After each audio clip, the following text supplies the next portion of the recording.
কাৰণে এটা গৌৰৱৰ দিন।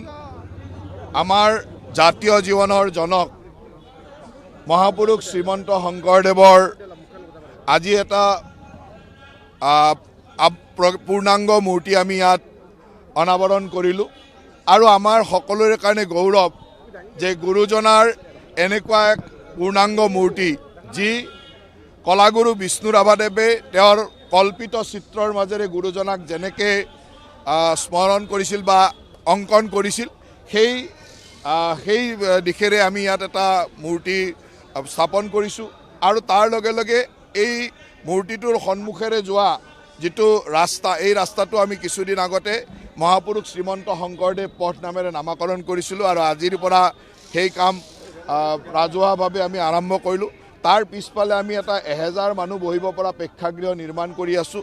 কিছুদিন পিছতে ইয়াৰ নিৰ্মাণ কাৰ্য সম্পূৰ্ণ হ'ব, কিন্তু এই প্ৰেক্ষাগৃহটো আমি মহাপুৰুষ শ্ৰীমন্ত শংকৰদেৱ প্ৰেক্ষাগৃহভাৱে নামাকৰণ কৰিছোঁ।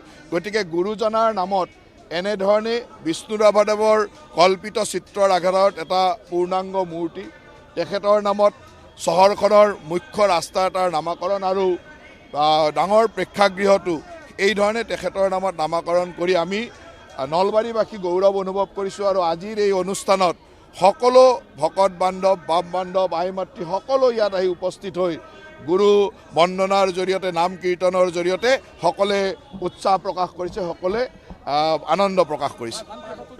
এই স্থানতে আমি এইখিনি কৰাৰ উপৰিও আমাৰ যিখন গৰ্ডনৰ খেলপথাৰৰ আমি ষ্টেট অফ আৰ্ট ষ্টেডিয়াম এখন নিৰ্মাণ কৰা বা স্পৰ্টছ কমপ্লেক্স এটা নিৰ্মাণ কৰাৰ পৰিকল্পনা কৰিছিলোঁ আৰু সেইমতে মুখ্যমন্ত্ৰী ডাঙৰীয়াই ইয়াৰ আধাৰশিলা স্থাপন কৰিছিল। আজি যিহেতু এটা পবিত্ৰ দিন, এই পবিত্ৰ দিনতে আমি কামৰো শুভাৰম্ভণি আজিৰ পৰাই আৰম্ভ কৰিম। যেতিয়া গুৰুজনাৰ কথা আহি পৰে তেতিয়া ভকত বৈষ্ণৱৰতো আৰু আনন্দৰ সীমা নাথাকে। গতিকে সকলো ভকত বৈষ্ণৱ, বাপ বান্ধৱ, আই মাতৃ ইয়াত গোট খাইছেহি আৰু সকলোৱে নাম কীৰ্তন কৰিব, দিহানাম গাব, বিভিন্ন ধৰণৰ অনুষ্ঠান কৰিব আৰু সকলোৱে আহি ইয়াত গোট খাইছে। মই সকলোকে ধন্যবাদ জ্ঞাপন কৰিছোঁ।